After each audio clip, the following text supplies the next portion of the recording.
நாசாவின் ஆக்சியம் 4 திட்டத்தின் கீழ் சர்வதேச விண்வெளி நிலையத்தில் 14 நாட்கள் தங்கி பல்வேறு விதமான ஆராய்ச்சிகளை மேற்கொள்ள இந்திய விண்வெளி வீரர் சுபான்ஷு சுக்லா உட்பட 4 பேர் பால்கன் 9 ராக்கெட்டின் டிராகன் விண்கலம் மூலம் விண்ணுக்கு புறப்பட்டுள்ளனர்.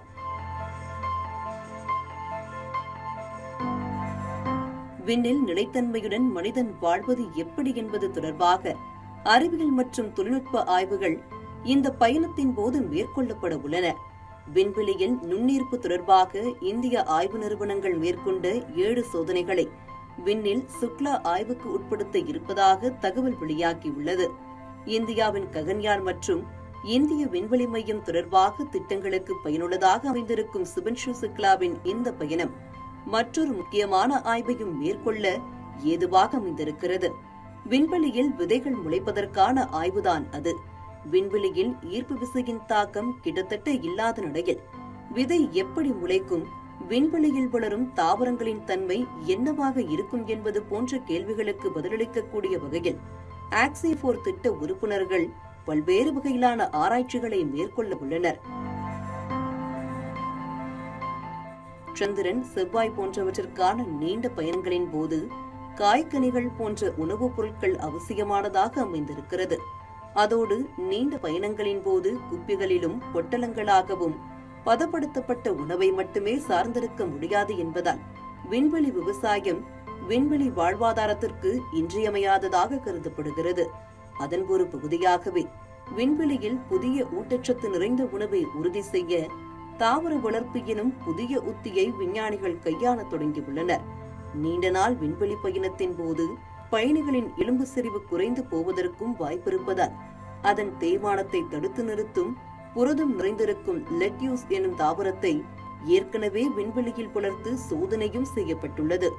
எதிர்காலத்தில் விண்வெளி வீரர்கள் ஊட்டம் தரும் மருந்துகளை எடுத்து செல்வதற்கு பதிலாக தங்களுக்கு தேவையான நுண்ணூட்டங்களை அங்கேயே வளர்த்துக் கொள்ள வேண்டிய அவசியமும் ஏற்பட்டுள்ளது. விண்வெளியில் விவசாயம் என்பதை சாத்தியமாக்கும் முயற்சியில் ஆக்சியம் 4 பயணம் மிக முக்கிய பங்காற்றப் போகிறது. விண்வெளியில் வளர்க்கப்படும் வெந்தயம் மற்றும் பயிறு முளைகளை பூமியில் வளர்க்கப்படும் முளைகளுடன் ஒப்பிட்டு விண்வெளி முளைகள் உண்ண பாதுகாப்பாக இருக்குமா, அதில் ஏதேனும் தீங்குகள் விளைவிக்கும் நச்சுகள் இருக்குமா என்பது குறித்து சோதனை நடைபெற உள்ளது.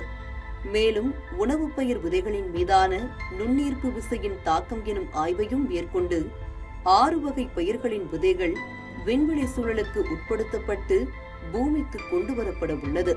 இந்த விதைகளில் இருந்து வரும் முதல் தலைமுறை பயிரை கொண்டு அடுத்த தலைமுறையை உருவாக்கும் திட்டமும் உள்ளது.